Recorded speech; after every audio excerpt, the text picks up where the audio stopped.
Hello again, it's Noob, and here we have a very shiny Corbin marine padlock. And this isn't the Corbin of the United States of America, this is Corbin of Italy, although if we look at the box, it now says a Black & Decker company. I don't believe that they are Italian. What's interesting here is that it's not stainless steel. A lot of marine padlocks are fully stainless steel. This one says bright chrome plated solid brass body, chrome plated brass shackle. So it's brass that's been chrome plated, which is interesting. But that isn't what makes this padlock difficult to pick. It's got a reasonable bitting, but the keyway here is really, really genuinely tricky.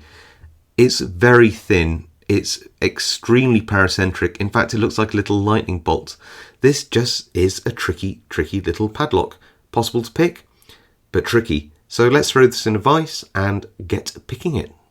So we are in the vise. I've got a bit of focus lock on the keyway. There's the key. Let's see if the shackle pops. Very nice. Close that back up.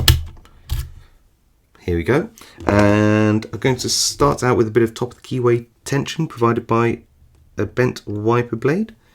Got my short hook here, but I also have sort of a medium hook if I need it to help me out. This is a surprisingly tricky keyway, very well designed keyway. Pin 2 here's binding, I think. Yeah, into a bit of a false set.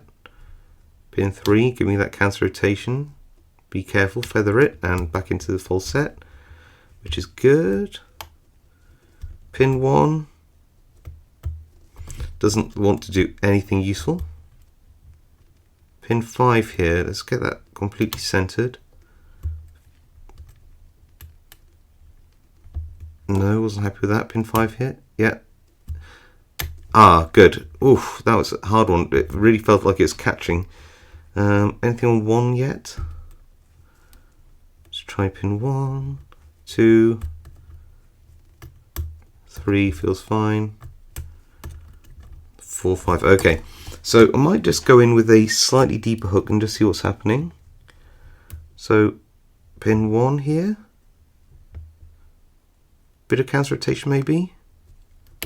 Yes, it was. Good. Okay, so... Oh!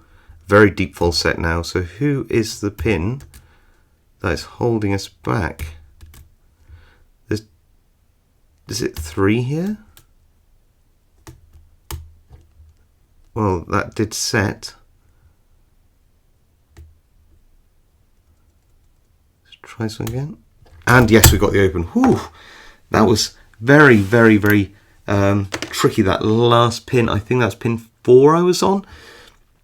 It was really touch and go. I don't know, just got that horrendous feeling that what was going to happen was we were going to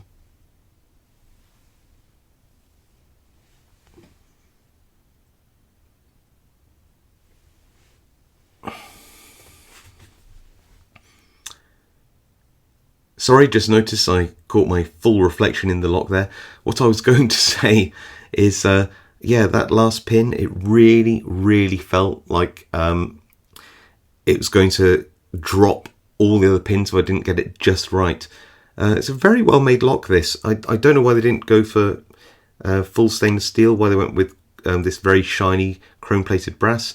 I don't know enough about marine environments, I guess, to know whether that's a good choice or a bad choice, but a very, very fun little lock to pick indeed. Corbin do make some very challenging keyways if you can get one of these Corbin Italy locks, and yeah, really enjoyable. Anyway, if you liked this video, leave a like. Any comments about this lock and your stories about picking Corbin locks, leave them below. I do read them all, reply to as many as I can. If you haven't subscribed, now's a great time to do so. It really helps me out, and of course I'll see you all next time.